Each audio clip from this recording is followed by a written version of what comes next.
संपूर्ण जिल्हा परिषद आणि पंचायत समितीच्या क्षेत्रामध्ये आपल्याला आज निवडणुकीच्या निमित्तानं मतदार हा उत्साहानं बाहेर पडलेला पाहायला मिळतोय।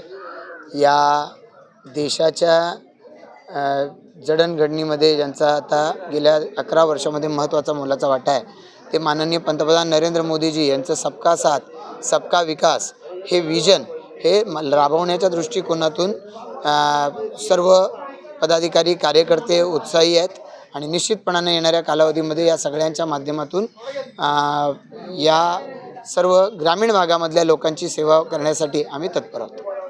किती विश्वास आहे निकालाचा? पनवेल तालुक्यामध्ये मी सर्वत्र पाहतोय अतिशय चांगला प्रतिसाद भाजप महायुतीला आम्हाला मिळालेला आहे आणि त्यामुळे या प्रतिसादाकडे पाहता आम्हाला निश्चितपणाने चांगला विजय मिळेल याची आम्हाला खात्री आहे। पनवेल महानगरपालिकेत प्रचंड मताने विजय झालेला आहे, ग्रामीणमध्ये त्याचा काही अंदाज? आता खरं तर असं आहे की ग्रामीण भाग असो किंवा शहरी भाग असो, प्रत्येक विभागाच्या वेगवेगळ्या पद्धतीच्या अपेक्षा आहेत, वेगवेगळ्या पद्धतीच्या गरजा आहेत। या गरजा भागवण्याच्या दृष्टिकोनातून आम्ही पाठपुरावा सातत्याने यापूर्वी केला आहे। सत्तेच्या माध्यमातून हे अधिक चांगल्या पद्धतीनं करू शकू असा आम्हाला विश्वास आहे।